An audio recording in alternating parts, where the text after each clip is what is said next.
제가 여행가 있는 동안에 기도해 주신 여러분들께 진심으로 감사를 드립니다.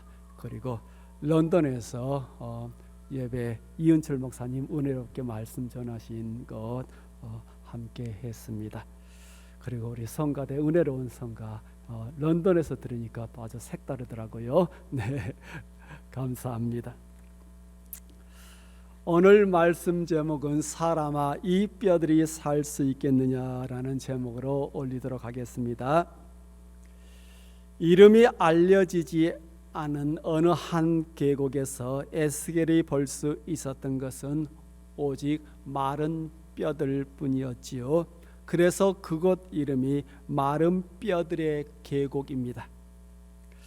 그 뼈들은 방치된 지 꽤 오래되어 메말라 있었습니다. 전쟁 중에 죽은 자들의 뼈들이었을까요? 너무나 오랫동안 그곳에 방치되었기 때문일까요? 또한 왜 그 가족들은 그 시신들을 거두어 적절한 장례 의식을 치르지 못했던 것일까요? 그 뼈들에 대한 에스겔의 생각이 참으로 많았지만 분명한 대답은 찾기 힘들었습니다.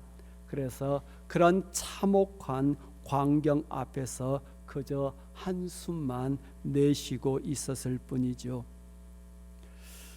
조금 후 하나님께서 에스겔에게 이렇게 물으십니다. 사람아, 이 뼈들이 살 수 있겠느냐? 그때 에스겔은 적절한 답변을 찾지 못한 채 여호와여 주님만이 아십니다라고 화답을 할 뿐입니다. 그가 왜 그러한 대답을 할 수밖에 없었는지 충분히 이해할 수가 있지요. 그 마른 뼈들이 다시 살아난다. 그것은 말도 안 되는 것이죠. 그것들은 또한 너무 오랫동안 햇빛에 방치되어 있어 마를 대로 메말라 있었던 뼈들입니다. 아마도 그 참혹한 계곡에서 에스겔이 하나님께 드릴 수 있는 말은 오직 그 뼈들을 장지로 옮겨 적절한 장례 의식을 치르고 그것을 깨끗하게 정리했으면 좋겠습니다 라는 말이었을 겁니다. 아마도 선지자로서 그가 하나님께 들을 수 있는 모든 말은 하나님, 이것은 희망을 이야기할 것이 아니라 참혹한 살상을 가능한 빨리 잊어버릴 수 있도록 하는 게 좋을 것 같습니다. 곧 이곳에서는 새로운 것을 건설하는 이야기가 아니라 가능한 빨리 모든 것을 깨끗하게 정리하는 것이 좋지 않을까 싶습니다 라는 그러한 이야기였을 겁니다. 그런데 있지 않습니까? 그 죽음 당한 뼈들에게 하나님께서 생명을 부여하기를 원하신다라는 겁니다. 마를 대로 말라 내버려진 내팽개쳐져 있는 그 뼈들에게 하나님께서 생명을 부여하기를 원한다라는 거예요. 바로 이 부분이 중요한 거죠. 처음엔 에스겔은 하나님의 말씀을 듣고 도무지 이해하기가 힘들었습니다. 하나님께서 그 뼈들에게 근육과 살을 붙이고 나서 호흡을 불어넣어서 그들이 걷도록 하시겠다라는 거죠. 그런데 그 말씀이 얼마나 황당합니까? 너무나도 비현실적인 꿈의 이야기가 아닙니까? 그리고 중요한 것은 선지자 에스겔의 머리로서는 하나님의 말씀을 도무지 이해할 수 없었다라는 거죠. 그런데 에스겔이 이해를 하던 그가 어떠한 생각을 갖던 하나님은 그 뼈들에게 꿈을 갖고 계셨다라는 겁니다. 그리고 더욱더 중요한 것은 하나님께서 에스겔을 그 꿈의 실현으로 초대하고서 그 뼈들에게 하나님의 말씀을 대신 전달을 하도록 하셨다라는 거죠. 마른 뼈들에게 꿈의 이야기를 들려준다는 것, 이것은 선지자 에스겔에게 하나님의 말씀에 대한 절대적 신뢰를 요구를 했던 겁니다.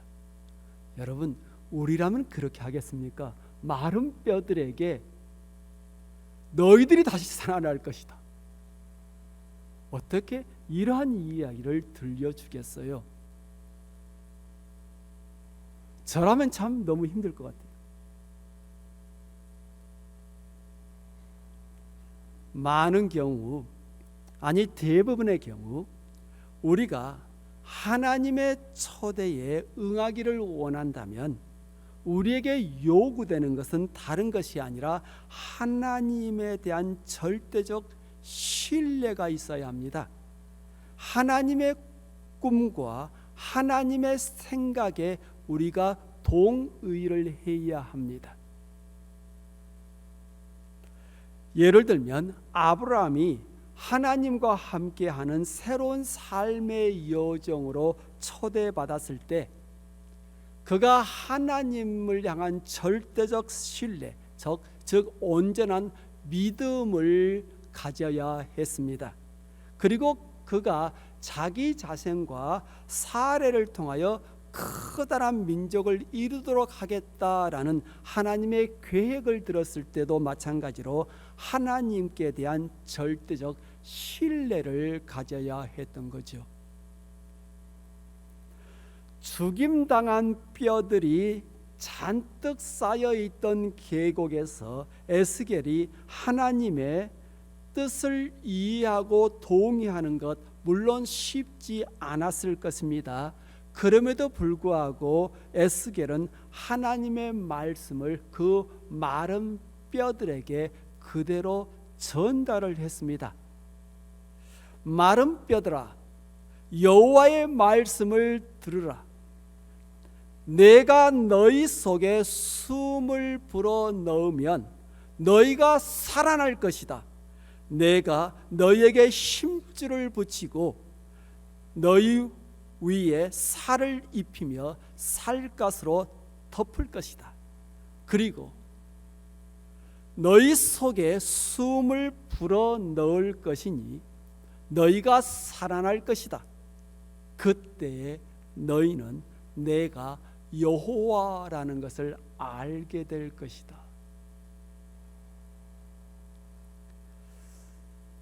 한편으로 계곡에 내버려진 수많은 마른 뼈들은 에스겔 시대에 이스라엘 백성이 자기 자신들의 처지를 어떻게 생각을 하고 있었는지를 대변을 해주고 있습니다. 이스라엘 백성들 이렇게 말을 했다고 오늘 본문에서 이야기를 합니다.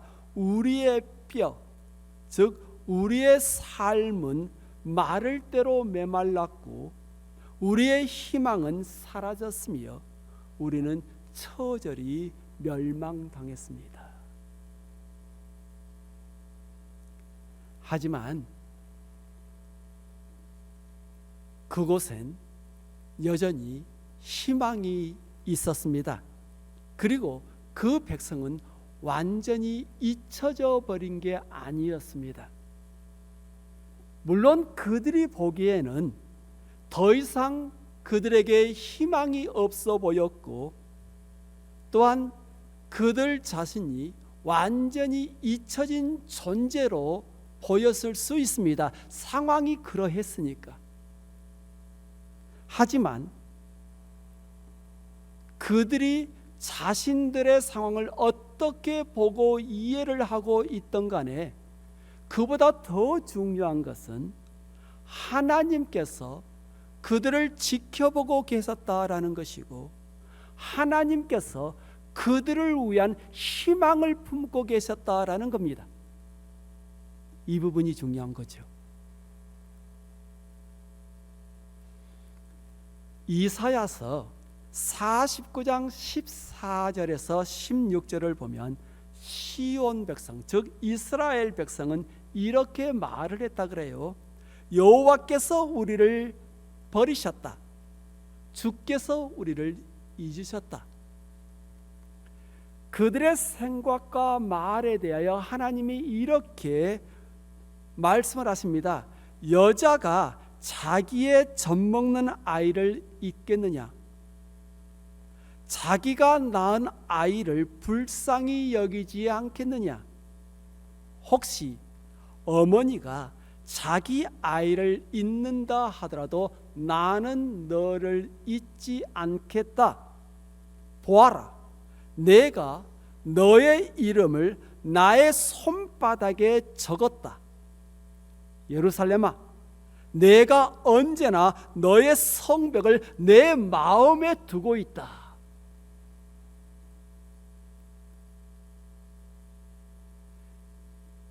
예루살렘이 어떻게 되었던, 이스라엘 백성들의 지금 자신들의 처지가 어찌하였던,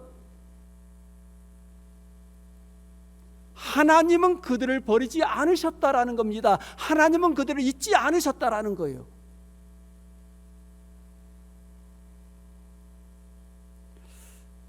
마른 뼈들의 계곡 환상을 통하여 하나님은 에스겔에게 이스라엘 백성이 다시 고국으로 되돌아갈 수 있을 것이라는 희망을 말씀을 하십니다. 물론 그 당시 포로 생활에서 고통하던 이스라엘 백성에게 그것은 황당한 약속, 황당한 꿈 이야기로 들렸을 수 있습니다. 오늘날에도 하나님께서 우리에게 이렇게 도전을 하십니다.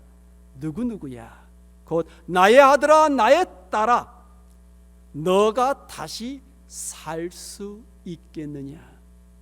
너의 삶이 다시 회복할 수 있겠느냐? 나의 백성아, 교회로서 너희가 다시 살 수 있겠느냐?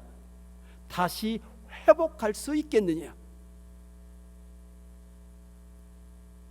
그렇다면 우리의 화답은 무엇일까요?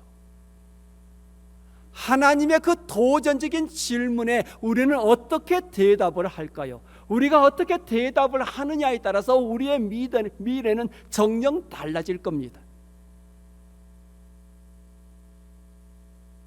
하나님의 도전적 질문에 대해서 우리가 어떻게 화답을 하느냐에 따라서 우리의 미래는 다를 겁니다.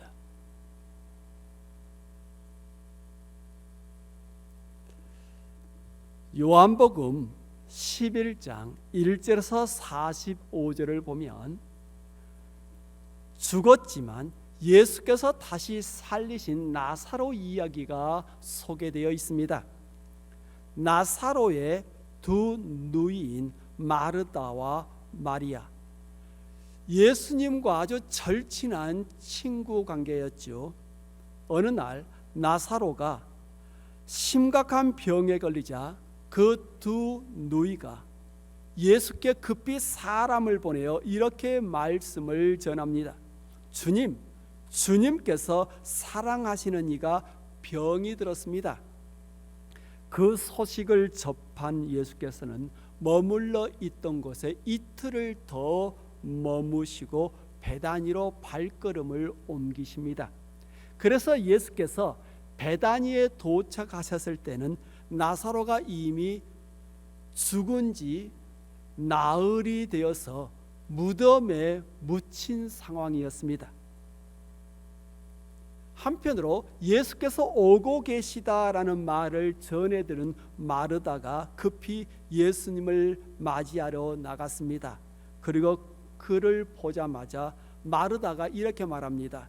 주여, 주님께서 여기 계셨더라면 제 오빠가 죽지 않았을 것입니다. 하지만 마르다는 예수께서 훗날 그때 예수께서 이렇게 화답을 하시죠. 너희 오라비는 다시 살아나게 될 것이다. 그때 마르다는 예수께서 훗날에 죽은 자들이 다 부활할 그때 나사로가 다시 살아날 것이라고 예수께서 말씀하신 것으로 이해를 했다고 그래요. 그래서 예수께서 마르다에게 이렇게 중요한 말씀을 전해 주십니다. 나는 부활이요 생명이다. 나를 믿는 사람은 설령 죽는다 해도 살 것이며 살아서 나를 믿는 자는 그 누가 되었든 결코 죽지 않을 것이다. 내가 이것을 믿느냐? 내가 이것을 믿느냐? 한편으로 마르다야, 내가 이것을 믿느냐 하는 이 말씀과 이 사람아, 이 뼈들이 살 수 있겠느냐라는 질문은 매우 흡사합니다. 그 이후에 마르다가 집 안으로 들어가서 동생 마리아에게 예수께서 너를 보기를 원하신다라는 말을 전해주죠. 그래서 급히 나온 마리아, 예수님을 보자마자 오빠의 죽음에 대해 아주 격정적인 슬픔을 토로했고, 그녀의 뒤를 따라 나왔던 유대인들도 슬퍼하며 통곡을 했다 그래요. 그들이 통곡하는 소리를 듣고서 예수께서 눈물을 흘리며 함께 우셨습니다. 그리고 나서 그들과 함께 예수께서 나사로의 무덤에 가셨고, 사람들에게 무덤을 막고 있던 큰 돌을 옆으로 옮겨 놓을 것을 명하십니다. 그때 마르다가 끼어들면서 이렇게 말을 합니다. 주님, 오라비가 죽어 무덤에 있은 지 이미 사흘이나 되어 냄새가 심히 납니다. 무슨 말입니까? 오라비는 이미 죽었습니다. 그것은 모두가 알고 있는 명백한 사실입니다. 그러니 굳이 무덤에 돌을 옮겨 놓으실 이유는 없습니다. 이런 말이겠죠. 마르다의 저지를 받은 예수께서 이렇게 화답을 하십니다. 마르다야, 너가 믿으면 하나님의 영광을 볼 것이라고 내가 너에게 말하지 않았느냐. 그리고 예수께서 하늘을 우러러보시고 하나님 아버지께 기도를 하신 이후에 무덤을 향해 이렇게 선포를 하십니다. 나사로야, 나오너라. 그러자 참으로 놀랍게도 나사로가 무덤에서 걸어 나왔어요. 죽은 자가 걸어 나온 겁니다. 죽어서 썩어 냄새가 나고 있는 시신이 살아나서 다시 걸어 나온 겁니다. 그때 예수께서 사람들을 시켜서 그를 묶어 놓은 그 천을 풀어 놓아서 그를 자유롭게 걸어 다니도록 하라고 명령을 하시죠. 결과적으로 그 기적으로 인하여 수많은 사람들이 예수님을 믿게 되었다라고 성경이 기록을 하고 있습니다. 마르다야, 너가 믿으면 하나님의 영광을 볼 것이라고 너에게 말하지 않았느냐? 이 말을 이렇게 바꾸어 보고 싶습니다. 마르다야, 너는 너의 죽은 오빠가 무덤에서 걸어 나올 것을 믿느냐? 너는 내가 그 일을 행할 것을 믿느냐? 그 도전적 질문에 마르다는 할 말이 없었고 아무런 대답을 못합니다. 어떻게 죽은 지 나흘이 되어 썩어 냄새가 나고 있는 오빠가 다시 살아날 수 있다라는 말입니까? 그것은 말도 안 되는 이야기죠. 그래서 마르다는 예수께 나사로는 죽은 지 나흘이나 되어서 썩은 냄새가 난다라고 경고를 했겠죠. 물론 나사로는 죽은 것처럼 보인 것이 아니라 죽었습니다. 죽어서 그 시신이 썩어 냄새를 풍기고 있던 중이었습니다. 곧 마르다는 완전히 희망을 잃었고 절망의 나락으로 떨어진 거죠. 설상가상으로 그녀는 오직 예수님은 자기 가족을 잊지 않으리라 믿었는데 오라비가 아주 긴급한 상황을 맞았다라는 소식을 전해 듣고서도 예수께서는 이틀이나 그곳에 머물다가 나흘이 지나서야 도착을 하셨습니다. 그래서 예수님으로부터도 버림받았다라는 그 섭섭한 감정을 지워버릴 수가 없었겠지요. 에스겔 시대에 이스라엘 백성은 이렇게 말을 했습니다. 우리의 뼈가 말랐고 우리의 희망이 사라졌으며 우리는 처절히 멸망당했습니다. 한편으로 마르다가 이렇게 말했습니다. 주님, 오빠가 죽어 무덤에 있은 지 이미 사흘이나 되어 냄새가 심하게 납니다. 하지만 하나님은 이렇게 말씀을 하십니다. 사람아, 이 뼈들이 살 수 있겠느냐? 예수께서는 이렇게 말씀하십니다. 나는 부활이요 생명이니 나를 믿는 자는 죽어도 살겠고 무릇 살아서 나를 믿는 자는 영원히 죽지 아니하리니 이것을 내가 믿느냐? 성도 여러분, 귀담아 들어보시기 바랍니다. 마른 뼈들을 보고서도 그것들을 통해 하나님은 수천의 수만의 군사들을 보십니다. 마른 뼈들을 보고서도 하나님은 수천 수만의 군사들을 그것들을 통해서 보십니다. 죽은 자를 보면서도 예수께서는 무덤에서 걸어 나오는 사람을 보십니다. 그래서 하나님께서 우리에게 이렇게 도전을 하시는 겁니다. 너는 이 뼈들이 살아날 것을 믿느냐? 예수께서 우리에게 이렇게 도전을 하십니다. 너는 죽은 자가 무덤에서 걸어 나올 것을 믿느냐? 그렇다면 우리의 대답은 무엇일까요? 우리는 눈에 보이는 것을 그대로 하나님께, 예수님께 아뢰는 그런 답변을 할까요? 아니면 하나님께서 도전적으로 우리에게 하시는 그 믿음을 우리가 말씀을 드릴까요? 내 하나님, 이 마른 뼈들이 살아날 것을 내가 믿습니다라고 말씀을 드릴까요? 죽은 자가 무덤에서 걸어 나올 것을 내가 믿습니다라고 말씀을 드릴까요? 아니면 이 마른 뼈들은 이미 마른 지 너무 오래돼서 희망이 없습니다. 내 죽은 자는 이미 죽어서 나흘이나 돼서 썩어 냄새가 납니다라고 현실을 그대로 하나님께 아뢰일까요? 선택은 우리에게 있겠지요.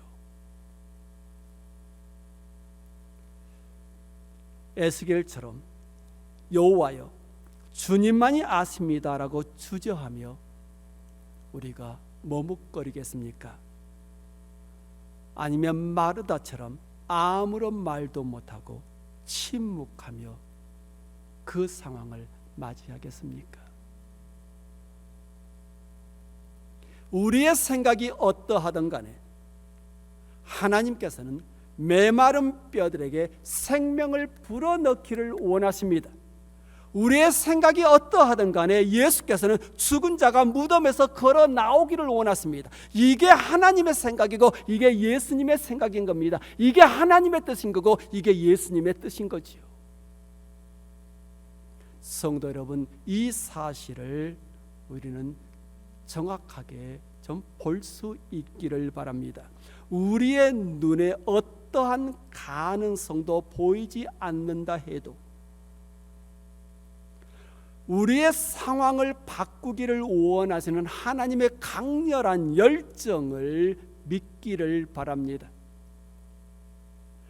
자신이 처해 있는 현실을 보고 있는 대로 믿고 그대로 계속 진행될 것이라고 인정하지를 말고 그 현실 속에서 역사하시는 하나님을 믿기를 바랍니다. 우리가 믿어야 될 것은 현재 우리 앞에 있는 현실이 아니라 그 현실을 뛰어넘어서 역사하시는 하나님의 능력입니다. 믿으면 믿는 대로 될 겁니다. 믿지 않는다면 아무것도 이루어지지 않을 겁니다.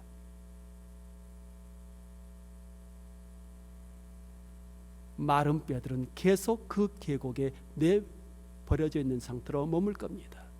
죽은 자는 무덤에 계속 머물러 있을 겁니다. 하지만 우리가 하나님께서 하시고자 하는 그 생각과 그 뜻에 동의한다면, 그걸 믿음으로 받아들인다면 정령 변화가 있을 겁니다. 부활의 사람들에게는 이러한 믿음이 있어야 합니다. 바바라 브라운 테일러라는 분이 이런 말씀을 하셨습니다. 나에게 있어서 믿음은 참으로 위험스러운 동기부여 요소이다. 사람들이 그들에게 믿음이 있다고 내게 말할 때 나는 무엇에 대한 믿음?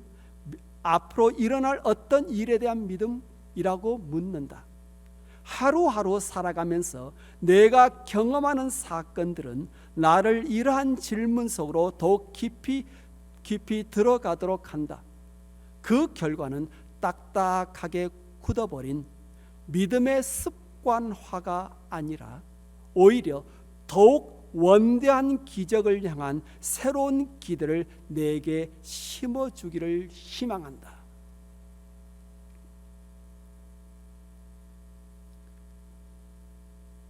믿음이라는 것은 현재 보이는 현실에 동의하는 것이 아니라 보이지 않는 것에 대한, 비록 보이지 않는다 하더라도 그곳에 있는 희망을 부여잡는 게 믿음이라는 거겠지요.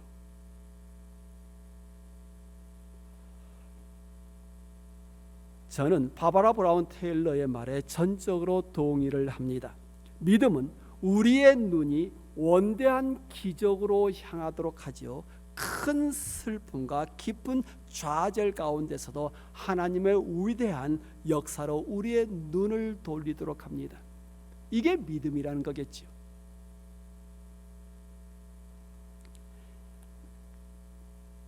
히라보로 사람을 안드로포스라 그러죠. 이 안드로포스라는 이 말은 위를 바라보는 존재라는 겁니다. 그 사람이 사람 된다는 것은 위를 바라보기 때문에 사람이라는 거예요.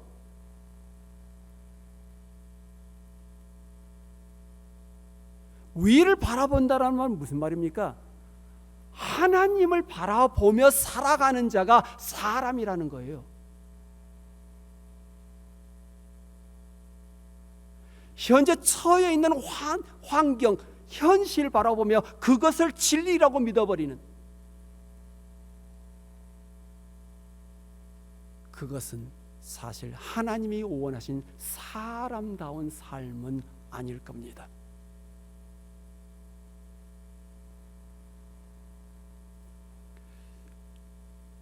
참된 희망은 곧 위를 바라보는 것에 있습니다.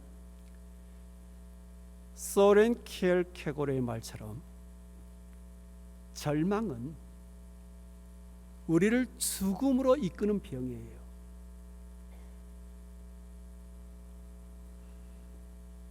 하지만 믿음은 새 생명을 향한 긍정적인 바람입니다.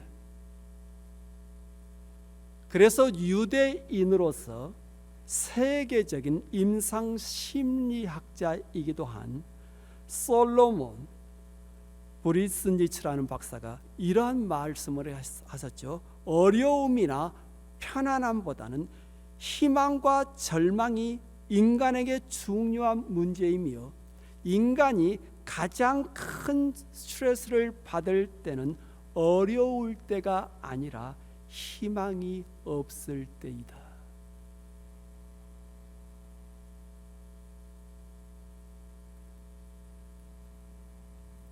우리가 잘 알고 있는 이야기 하나 들려드리겠습니다. 런던의 한 모퉁이에서 열심히 구두를 닦고 삶을 살아가는 한 소년이 있었어요. 아마 언젠가 제가 목격하려면 적었던 이야기이기도 한 것 같은데, 아버지가 사업을 하다가 빚을 져가지고 감옥에 갇혔어요. 그래서 그 어린 소년이 집안 살림을 꾸리고자 길거리에 나가서 구두를 닦는 겁니다. 새벽부터 밤늦까지 길거리를 지나가는 사람들의 구두를 닦으면서 그의 얼굴은 밝은 웃음을 잃지를 않았습니다. 그것도 늘 노래를 흥얼거리면서 구두를 닦는데 신세 타령하는 노래를 부르는 것이 아니라 밝은 노래를 부르는 거예요. 그래서 사람들이 그 소년이 하도 신기해서 묻습니다. 얘야, 구두 닦는 일이 뭐가 그리 좋으니? 그러자 그 소년의 대답이 이러했습니다. 즐겁지요. 저는 지금 구두를 닦고 있는 게 아니라 희망을 닦고 있기 때문이에요.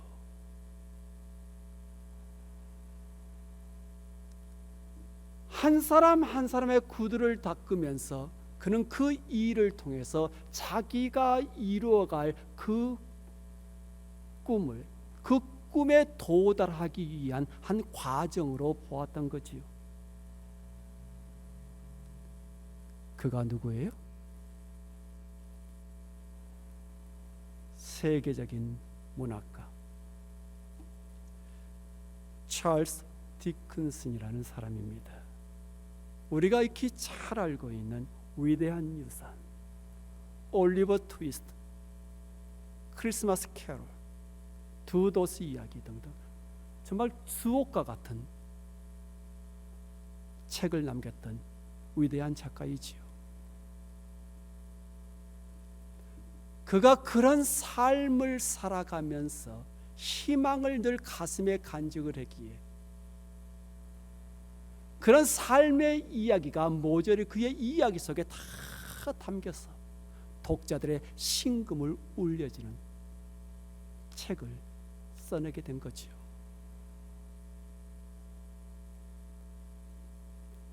아무리 먹구름이 짙어도 그 먹구름 뒤에는 빛나는 태양이 있는 법이지요.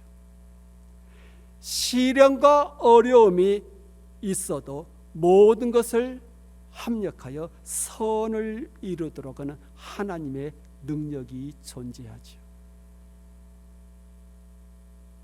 땀 흘려 닦은 손님들의 반짝거리는 구두 코 위에서 어린 찰스 디큰슨이 희망의 불빛을 보았던 것처럼 어렵고 힘든 상황 속에서 여전히 희망의 근원신 예수 그리스도를 바라보며 살아가는 게